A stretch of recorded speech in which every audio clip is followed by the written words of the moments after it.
입니다. 오늘 말씀 같이 읽겠습니다. 룻기 3장 12절에서 18절 말씀입니다.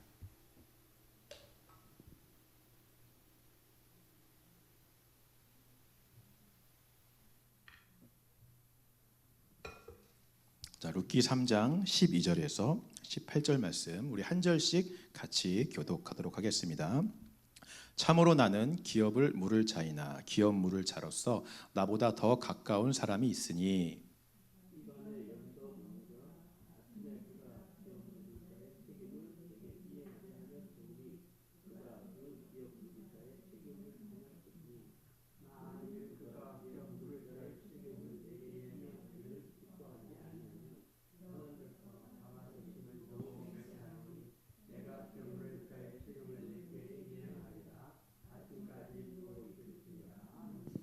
룻이 새벽까지 그의 발치에 누웠다가 사람이 서로 알아보기 어려울 때에 일어났으니 보아스가 말하기를 여인이 타작마당에 들어온 것을 사람이 알지 못하여야 할 것이라 하였음이라.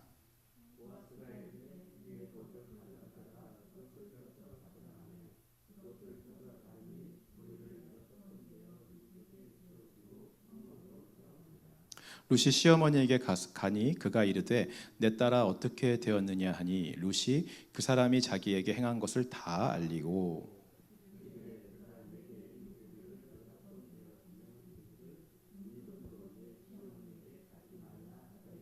우리 18절 같이 읽겠습니다. 시작. 이에 시어머니가 이르되 내 딸아 이 사건이 어떻게 될지 알기까지 앉아 있으라. 그 사람이 오늘 이 일을 성취하기 전에는 쉬지 아니하리라 하니라. 아멘. 자, 지난주에 우리는요 이제 보아스가 가졌던 유력함이 룻의 현숙함이 되는 것을 우리가 살펴보았습니다. 그리고 그것이 변하지 않는 법적으로 확인된 약속이며 진리였다라는 것도 살펴보았죠. 그리고 우리가 이 약속을 붙잡고 나아갈 때 두려워하지 않고 담대하게 믿음으로 나아갈 수 있음을 살펴보았습니다. 매일매일의 삶이 예수님의 유력함이 우리의 유력함이 될 수 있도록 약속을 붙들고 믿음으로 나아갈 수 있는 저와 여러분들이 되시기를 주님의 이름으로 축원합니다. 자, 오늘 말씀은요 이제 3장을 마무리하는 시간이에요. 특별히 이 본문 안에서는요 하나님께서 사람을 어떻게 도우시는지 그런 전체적인 흐름과 진행 과정이 좀 나타나고 있습니다. 하나님께서 어떤 방식으로 그리고 어떤 순서로 이런 구속의 일들을 이루어 가는지를 우리가 좀 살펴볼 수가 있어요. 이 과정을 크게 네 가지 단계로 나누어 볼 수 있는데요. 오늘 우리도 그 네 가지 단계를 하나하나씩 좀 그 흐름을 따라가면서 하나님의 구속이 좀 어떻게 이루어지는지 자세하게 좀 살펴보았으면 좋겠습니다. 첫 번째 단계는요. 우리 12절 말씀 다시 한번 읽어볼까요? 시작. 참으로 나는 기업을 물을 자이나 기업 물을 자로서 나보다 더 가까운 사람이 있으니. 자, 보아스는요 자신에게 청혼한 룻에게 자신도 기업 물을 자가 분명하지만 나보다 더 가까운 기업 물을 사람이 있다라고 밝히고 있습니다. 보아스가 왜 이런 말을 했을까요? 자, 어떤 학자들은요 보아스가 모압 여자이고 이방 여인인 룻이 굉장히 부담스럽게 느껴졌고요 그 책임을 떠맡기기가 싫어서 지금 회피하고 있는 것이다 라고 말을 하는 사람들도 있습니다. 하지만 우리가 그동안 보아왔던 보아스의 모습을 본다면 그의 유력함 그리고 그의 인품 그의 성품을 보았을 때 절대로 그럴 리가 없죠. 지난주에 보았듯이 보아스는 이미 룻이 얼마나 현숙한지 잘 알고 있었어요. 룻 안에 있는 그 인애의 마음과 그 신실함과 충성됨을 알고 있었습니다. 보아스에게도 룻은 가장 현숙한 신부감이었다라고 하는 것이죠. 인간적인 감정이라면 아마 보아스도 지금이라도 당장 룻을 책임지고 룻의 기업을 무르고 싶었을 거예요. 그러나 보아스에게 지금 그런 자신의 마음이나 감정이나 상황보다도 더 중요한 것이 있었다라고 하는 것입니다. 그것이 무엇이었을까요? 바로 율법이었습니다. 율법에 의해서 기업을 물을 수 있는 더 가까운 친족이 있는 거예요. 보아스는 이 법을 뛰어넘어서 자신의 마음대로 할 수가 없었던 것입니다. 한때 한국에서요 굉장히 유명한 드라마였는데 저는 이 드라마를 본 적이 없지만 이 드라마의 이 대사만은 기억을 합니다. 그게 뭐냐면 사랑에 빠진 게 죄는 아니잖아. 여러분 혹시 이 드라마 보신 적 있나요? 아무도 못 보셨어요? 굉장히 유명한 드라마였었는데 저도 보진 못했습니다. 근데 이 대사만은 꼭 기억합니다. 이 대사만 봤을 때는 굉장히 맞는 말이고 공감이 되죠. 사랑에 빠진 게 죄는 아니잖아요, 그죠? 근데 사실 문제가 뭐냐면 이 말을 한 사람이 이미 결혼을 한 유부남이었다라고 하는 거예요. 유부남이 지금 다른 여자와 불륜을 하고 자신에게 막 뭐라고 말하는 아내에게 이렇게 말하는 거예요. 야, 내가 사랑에 빠진 게 죄는 아니잖아. 아주 뻔뻔하게 지금 말을 하고 있는 거죠. 세상은 종종 이렇게 말할 때가 있습니다. 야, 좋으면 그냥 하면 돼. 네 마음 가는 대로 해라. 너가 인생의 주인이니까 그냥 너 하고 싶은 대로 살아. 아주 듣기에는 달콤한 말이지만요, 정말 이렇게 살았다가는 큰일이 날 거예요. 이 모든 말들에는 사실 암묵적인 전제가 그 뒤에 깔려 있습니다. 그것은 바로 법과 질서라는 테두리 안에서 하고 싶은 대로 해라 라는 전제가 깔려 있는 거죠. 남에게 해를 입히지 않는 법적 테두리 안에서, 다른 사람을 불편하게 하고 마음을 상하게 하지 않는 도덕과 질서 안에서 행해져야 된다라고 하는 것입니다. 우리 하나님도 마찬가지예요. 사실 하나님은 모든 법 위에 존재하시는 분이십니다. 법과 질서를 초월하시는 분이시죠. 그러나 그럼에도 불구하고 하나님은 자신이 세운 법과 질서대로 늘 일하시는 모습을 보여주세요. 그것이 하나님이 일하시고 도우시는 방법입니다. 그 대표적인 게 바로 십자가 사건입니다. 인간은 태어나면서부터 죄인이에요. 이 안에는 하나님 앞에 설 수 없게 만드는 더럽고 추악한 것들이 가득합니다. 이걸 가지고 주님 앞에 나가는 순간 우리는 죽을 수밖에 없어요. 죄의 싹은 반드시 사망이고 죽음뿐입니다. 이게 바로 하나님이 정하신 법이에요. 질서입니다. 그러나 하나님은요, 동시에 자신의 사랑하는 자녀들이 이 죄 때문에 죽게 되는 것을 원치 않으시는 거예요. 우리를 살리고 구원해 주시기를 원하셨습니다. 하지만 하나님이 정하신 법과 질서에 의해서 우리의 죄가 해결되지 않는 한 우리를 살릴 수 있는 방법이 없다라고 하는 것이죠. 물론 아까도 말씀드렸듯이 하나님은 이 법과 질서조차 무시하실 수 있으세요. 처음부터 다 없던 걸로 만드시고 다 싹 다 엎어서 새롭게 하셔서 사람을 구할 수도 있는 능력의 하나님이십니다. 초월자이시니까요. 법을 무시할 수 있으세요. 그러나 만약 그렇게 하셨다면 하나님은 이랬다 저랬다 하시는 신뢰할 수 없는 하나님이 되실 거예요.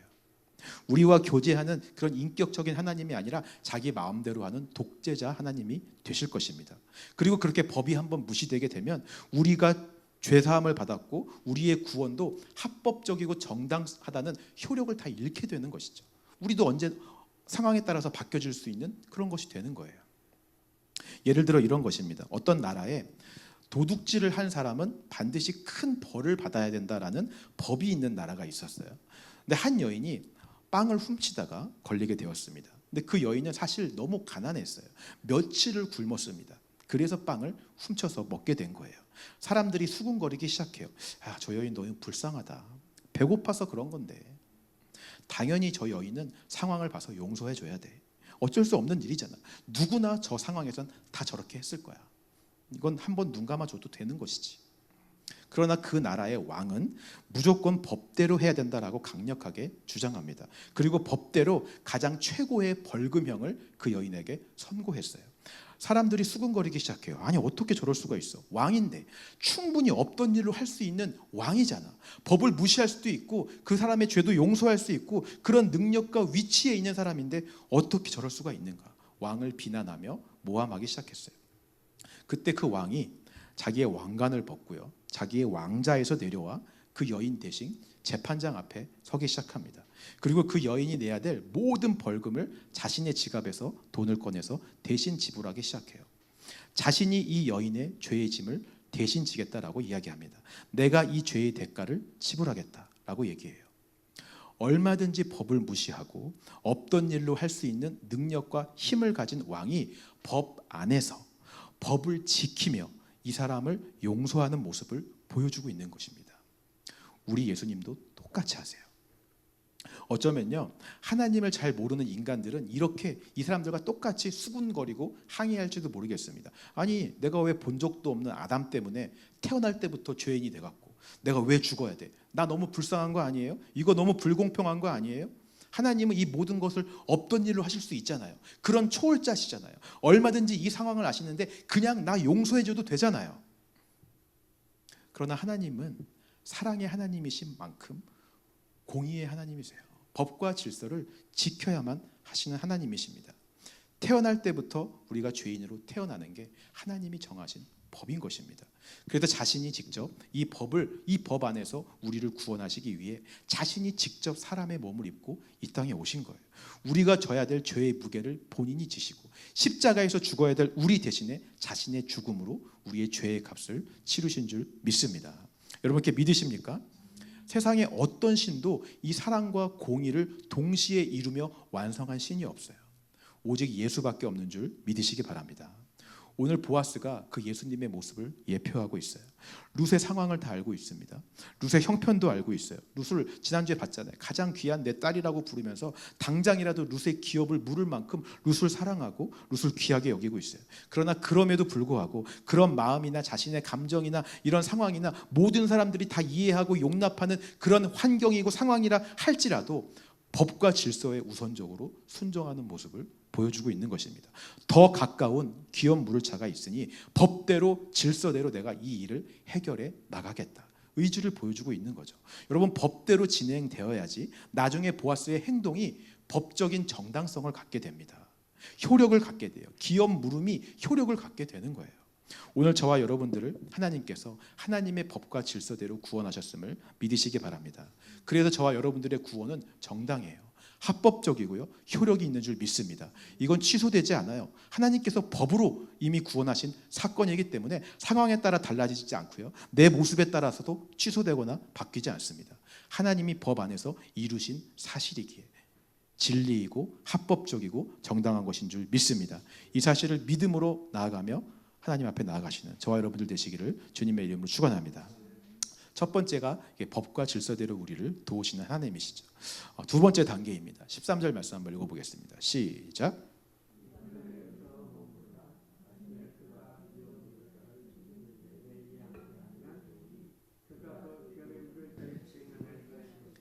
만일 그가 기업 물을 자의 책임을 내게 이행하기를 기뻐하지 아니하면 여호와께서 살아계심을 두고 맹세하노니 내가 기업 물을 자의 책임을 내게 이행하리라. 아침까지 누워 있을지니라 하신지라. 자, 보아스는요 룻에게 이 밤에 일단 여기서 머무러라.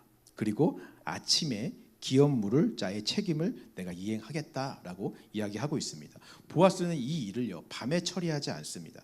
아침에 내가 이 일을 처리하겠다라고 말하고 있어요. 밤부터 아침이 될 때까지의 시간이 지금 필요한 것이죠. 인간의 입장은 늘 그렇습니다. 수많은 사람들 중에 늘 자신의 문제가 가장 중요하고요. 내 문제가 가장 빨리 해결되길 바라요. 저희도요 이제 아이들이 방학을 했잖아요. 저는 이제 5명의 아이들에게 매일 들어오는 이 민원 처리를 해야 되는 입장이 되었어요.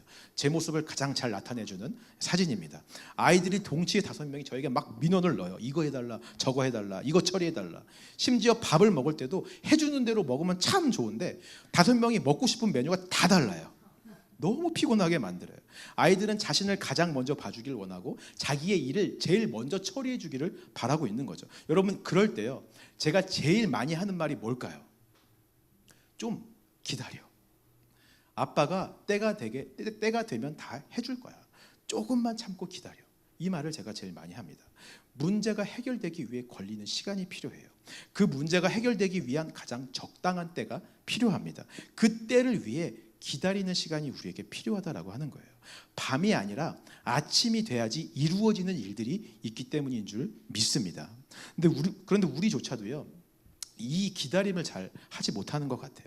가장 완전한 때, 이 아침까지 기다리지 못하고 늘 밤에 초조해하고 밤에 다급하게 이 문제를 해결하려고 하는 모습들이 우리 안에 항상 있어요. 저도 부목사로 사역할 때 그런 실수를 참 많이 했습니다. 교회에 뭔가 문제가 생기고 일이 터지면 급하게 이걸 자꾸 해결하려고 하는 거예요. 주로 그런 연락이나 그런 메시지나 문자들이 꼭 밤에 오는 경우가 많습니다. 처음엔 저도 잘 몰라서 다급하고 초조한 마음에 바로 막 받자마자 답장을 하거나 문제를 해결하려고 막 급하게 움직였어요. 근데 그렇게 할 때 문제가 해결되는 것이 아니라 오히려 더 커지는 경우를 많이 경험하게 되었습니다. 그래서 심리학자나 뇌과학자들이 동일한 이야기를 하더라고요. 밤에는 피로가 쌓이고 에너지가 많이 떨어지게 된다고 합니다. 그래서 이성적인 판단과 절제를 하는 이 전두엽의 기능이 약해지고요. 감정적 반응을 하는 편도체의 기능이 굉장히 활성화된다고 하는 것이죠. 그래서 밤에 더 감정적인 결정, 충동적인 생각, 극단적인 행동을 더 많이 하게 된다고 해요. 이럴 때에는 아침까지 기다리는 게 가장 좋다라고 하는 것이죠. 사실 우리가 하루 자고만 일어나도 어젯밤에는 굉장히 큰 문제처럼 느껴졌던 일들이 별거 아닌 것처럼 느껴지는 경우가 많잖아요. 우리의 생각이 정리가 되고 마음이 차분하게 되는 것이죠. 여러분, 아침까지 기다려야 될 때가 있음을 믿으시기 바랍니다. 하나님의 도우심도 그래요. 하나님은 법대로 질서대로 우리를 인도하시잖아요. 그러려면 시간이 걸릴 경우가 있어요. 우리는 당장 우리의 문제가 해결되고 막 기적 같은 일들이 일어나서 눈앞에 이 문제가 즉시 해결되기를 바라지만, 하나님은 우리에게 아침까지 기다려라, 여기서 머물러라 라고 말씀하실 때가 훨씬 많습니다. 예를 들어서요, 하나님한테 제가, 하나님 저의 간절한 기도 제목입니다. 평생을 이 기도 제목을 안고 싸웠어요. 하나님 저 살 빼고 싶습니다. 제가 만약에 그렇게 기도하면 우리는 다음날 아침 기적적으로 제 살이 싹 빠지는 놀라운 은혜가 일어나는 것을 기대하고 꿈꿔요. 근데 하나님은 제가 그렇게 기도하시면 뭐라고 응답하실까요? 너 6개월 동안 운동 열심히 해라. 그렇게 아마 응답하시지 않겠습니까? 우리 몸이 건강해지는 방법을 다른 사람들 통해서 막 알려주실 거예요. 다른 사람들 통해서 막 건강한 음식들, 식이요법 이런 것들을 전해주실 수도 있고요. 유튜브 키면 운동하는 그 영상들이 알고리즘으로 계속 떠서 운동할 수 있도록 우리에게 보여주실지도 모르겠습니다. 우리의 입장에서는 당장 이 문제가 해결되기 원하고 당장 살 빼고 싶은데, 하나님의 입장에서는 이미 들으셨고 응답하고 지금 일하고 계시는 거예요. 우리에겐 하나님의 질서와 법대로 순차적으로 그 일들이 진행될 수 있도록 아침까지 기다리는 믿음이 필요한 것입니다. 오늘 여러분들이 하나님께 도우심을 구하며 오랜 시간 기도했던 혹시 기도의 제목들이 있으십니까? 아직 그것이 응답되지 않아서 여전히 기다리고 기대하시는 분들 혹시 있지 않습니까? 아침이 될 때까지 기다릴 수 있는 믿음을 가지신 여러분 되시기를 소망합니다. 기다리는 동안 이 밤의 시간이 너무 길다고 내 감정이나 내 행동이 하나님의 약속보다 앞서지 않았으면 좋겠어요. 초조하고 다급해서 성급한 행동이나 결정을 하지 않았으면 좋겠습니다. 아침까지 룻처럼 은혜 주시는 보아스와 함께, 거기가 은혜의 자리잖아요. 은혜의 자리에서 기다리며 머무르며 믿음으로 그 시간이 올 때까지 기다릴 수 있는 저와 여러분들 되시기를 주님의 이름으로 축원합니다. 이게 두 번째 방법이고요. 세 번째 15절 말씀 같이 읽겠습니다. 시작.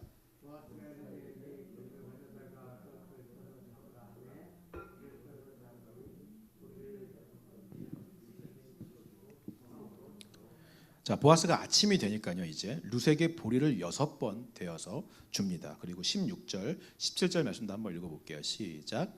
룻이 시어머니에게 가니 그가 이르되 내 딸아 어떻게 되었느냐 하니, 룻이 그 사람이 자기에게 행한 것을 다 알리고 이르되 그가 내게 이 보리를 6번 되어주며 이르기를 빈손으로 내 시어머니에게 가지 말라 하더이다 하니라. 아멘. 자, 빈손으로 시어머니께 가지 말라라고 말했다라고 이야기합니다. 그러면서 보리 6대를 주는 것이죠. 보아스가 이 보리 6대를 준 이유가 무엇일까요? 지난주도 말씀드렸지만 보아스는 이미 룻의 상황과 형편을 잘 알고 있었습니다. 룻이 끝까지 무너졌던 나오미의 가문을 다시 살리려고, 나오미에게도 기업과 안식할 곳을 주기 위해서 자기에게 이렇게 신실하고 충성되고 사랑과 인애의 마음으로 청혼하고 있다는 사실을 보아스는 잘 알고 있었어요. 그런 룻과 나오미에게 보아스는 확신을 주고 있는 것입니다. 특별히 그 당시에요, 이 보리 6은요 약혼의 증표의 최소한의 가치였다라고 합니다. 내가 이 사람과 약혼하겠다라는 응답으로 보리 6대를 주는 것이 약혼에 대한 응답의 최소한의 가치였다고 하는 것이죠. 그러니까 이 보리 6이라고 하는 약속의 증표를 통해서 내가 반드시 이 약속을 지키겠다. 내가 너희의 사정을 아니까 이 청혼에 반드시 응답하겠다. 약속의 증표로 보리 6대를 준 것입니다. 여러분, 세 번째 단계가 이거예요. 하나님은 우리에게 응답하시고요, 이 일이 완성된다는 약속의 증표를 우리에게 주십니다. 이 증표는요 늘 먼저 우리에게 주어지게 되어 있어요. 약속의 성취보다 늘 먼저 우리에게 확신으로 이 증표가 주어지게 됩니다. 노아에게는 무지개를 주셨고요, 아브라함에게는 할례를 행하셨어요. 이스라엘 백성들에게는 유월절을 주셨습니다. 약속의 증표잖아요. 이것이 하나님의 방법입니다. 아직 하나님의 약속이 이루어지진 않았지만, 천국에 들어가진 못했지만, 이 땅에서 완전한 회복을 내가 경험하지 못했지만 반드시 그것이 이루어질 것이다 라는 약속의 증표를 반드시 우리에게 주신다라고 하는 것이죠. 여러분, 그렇다면요, 하나님께서 저와 여러분들에게 주신 약속의 증표가 무엇일까요? 에베소서 말씀 한번 읽어보겠습니다. 시작. 그 안에서 너희도 진리의 말씀 곧 너희의 구원의 복음을 듣고 그 안에서 또한 믿어 약속의 성령으로 인치심을 받았으니 이는 우리 기업의 보증이 되사 그 얻으신 것을 속량하시고 그의 영광을 찬송하게 하려 하심이라. 여러분, 아멘이십니까? 우리의 약속의 증표, 기업의 보증 누구십니까? 성령님이시죠. 성령으로 우리가 인치심을 받은 거예요. 반드시 그 기업이 너희 것이 될 것이다. 그 약속의 증표로 우리는 성령을 받은 것입니다. 이 성령이 우리 안에서 약속의 성취에 대한 끊임없는 확신과 평안을 주시는 거예요. 여러분, 우리는 죄인이지만 구원받고 하나님의 자녀가 되었습니다. 우리에겐 내 아버지의 집과 천국이 예약되어 있습니다. 여러분, 그렇게 믿으십니까? 어떻게 믿어요? 천국 본 적 있어요? 가본 적도 없잖아요. 아직 이 약속이 성취되지 않았는데 어떻게 알 수 있어요? 우리에게 인치신 성령님이 약속의 증표로 증거해주고 있기 때문에 믿을 수 있는 것이죠. 이 성령이 우리 안에서 계속 이 약속이 이루어질 거다라는 확신을 주시잖아요.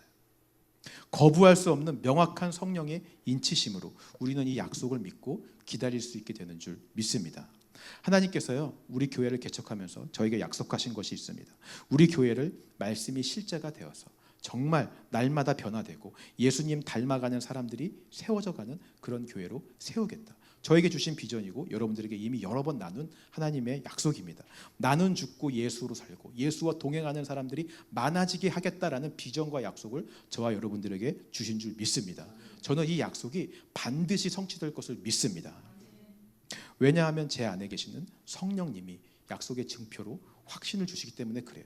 세상 사람들처럼 눈에 보이는 증거를 가져와라, 눈에 보이는 결과를 가져와라, 그런 것이 없어도요, 그런 시간이 지나면 없어질 그런 눈에 보이는 증거들이 아니라 내 안에서 영원히 약속하고 확신을 주시는 성령님의 그 증표가 더 확신하기 때문인 줄 믿습니다. 여러분들 안에 있는 약속의 증표인 성령님을 붙드시기 바라요. 하나님께서 여러분들에게 약속하신 것들은 반드시 이루실 줄 믿습니다. 성령님이 이 안에서 그 약속을 끝까지 바라보게 하세요. 두려워하지 않게 하시고 흔들리지 않게 하시고 염려, 근심, 걱정 대신 확신과 평안을 우리에게 주실 것입니다. 그 성령을 믿음으로 붙들고 약속의 증표를 믿음으로 붙들고 나아가시는 저와 여러분들 되시기를 주님의 이름으로 축원합니다. 마지막 네 번째 단계입니다. 18절 시작.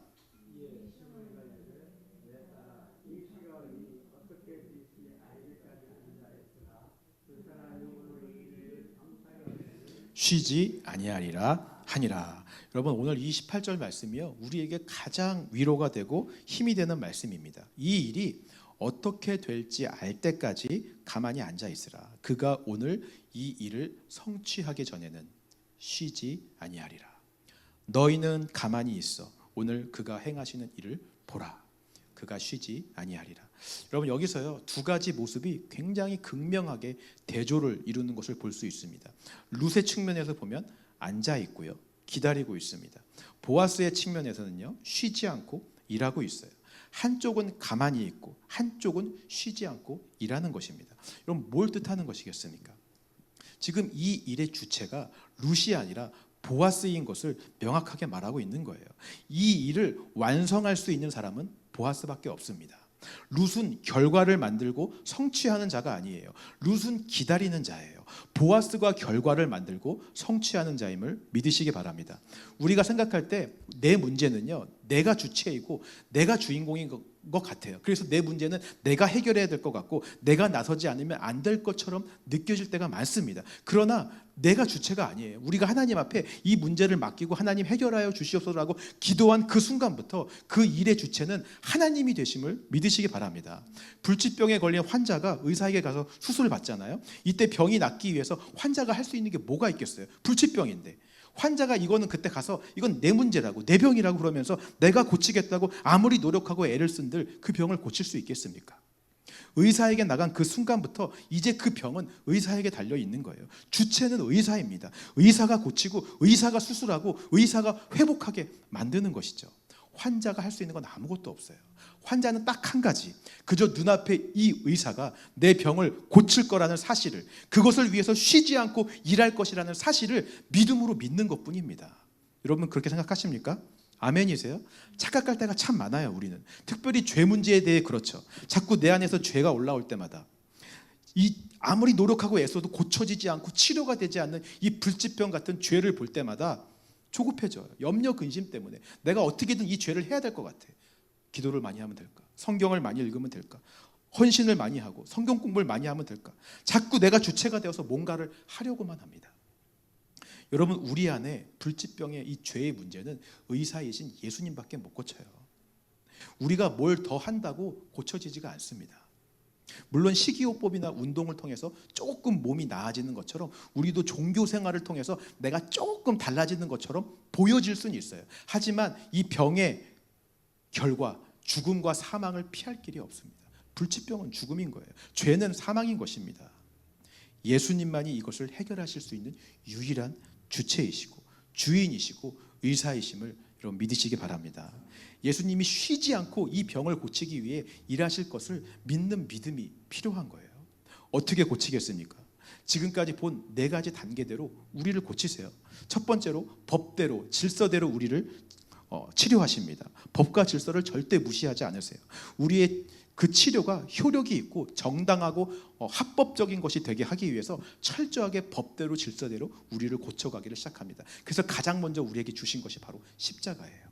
십자가의 은혜를 통해서 법 안에서 이루어진 사랑과 공의의 완성, 그것을 가장 먼저 우리에게 주시고 이 십자가로 우리를 치료하시기 시작하세요. 두 번째는요, 하나님의 때에, 하나님의 아침에 이 일이 이루어지도록 우리를 기다리게 하십니다. 반드시 밤이 아니라 아침이 올 때가 있어요. 우리는 이 때를 기다리는 믿음이 필요하죠. 언젠가 하나님의 때에 십자가에서 내 더러운 본질과 죄가, 내가 그토록 애를 썼지만 고쳐지지 않은 이 죄의 문제가 십자가에서 예수님이 죽으실 때 같이 죽었음을 깨닫게 되고, 아, 나도 여기서 자유함을 얻었구나, 예수님이 나를 지배하고 다스리시는 놀라운 은혜를 경험할 때가 분명히 오는 줄 믿습니다. 아침이 올 때까지 기다려야 돼요. 하나님의 때를 기다리는 거예요. 그리고 하나님께서는 그냥 우리를 두시지 않으시죠. 그때가 올 것이다 라는 것을 약속의 증표를 주세요. 성령을 우리 가운데 인쳐주심으로 말미암아 끊임없이 그 약속의 성취를 기대하고 소망하고 바라보게 만듭니다. 당신이 이것을 이루어질 그때를 바라보게 만들어 주시는 것이죠. 이 약속의 증표를 붙들면 우리는 조급해지지 않고 두려워하지 않고 평안함으로 담대함으로 나아갈 수 있게 되는 줄 믿습니다. 마지막으로요, 그동안 이 모든 과정을 우리는 가만히 앉아서 기다리지만 우리 예수님 쉬지 않고 일하세요. 우리는 가만히 앉아서 믿음으로 기다리는 동안 그분은 정말 하나님 보좌 우편에 앉아서 우리를 위해 중보하고 계시고요. 지금도 우리를 위해 일하고 환경과 상황과 이 모든 형편을 하나님 뜻과 계획 안에서 조절하시고 움직이시고 필요한 사람을 붙여주시고 필요한 환경을 만드셔서 어떻게든 하나님의 뜻을 이루기 위해서 우리를 인도해 가시는 줄 믿습니다. 저와 여러분들을 쉴만한 물가와 푸른 초장으로 이끌어 가시기 위해 지금도 쉬지 않고 일하시는 예수님의 그 능력을 여러분 믿으시기 바라요. 우리의 죄의 문제뿐만 아닙니다. 우리가 간구했던, 하나님께 기도했던 모든 우리의 간구의 소원도 다 이 과정대로 하나님께서 일하심을 우리가 볼 수 있어요. 모든 것을 이렇게 순서대로 일하시고 이 과정대로 우리에게 응답하십니다. 오늘 저와 여러분들에게 이 하나님의 일하시는 과정을 영적인 눈으로 볼 수 있는 믿음이 있기를 주님의 이름으로 축원합니다. 늘 말씀드렸듯이요, 내가 주체가 되고 나에게 집중하면 이 눈이 가려져서 이 역사를 보지를 못해요. 하나님께 포커스를 맞춰야지 이렇게 일하시는 하나님을 우리가 볼 수 있습니다. 그분을 바라보고요, 우리 안에 있는 성령, 약속의 증표를 붙드시기 바라요. 반드시 어느덧 밤이 지나서 아침이 오는 순간이 있을 줄 믿습니다. 하나님이 쉬지 않고 일하심을 우리 삶 가운데 매일같이 확인하게 될 줄 믿습니다. 이번 한 주간도요, 쉬지 않고 일하시는 우리 하나님을 믿음으로 붙들고 그 섭리와 은혜를 경험할 수 있는 저와 여러분들 되시기를 주님의 이름으로 축원합니다.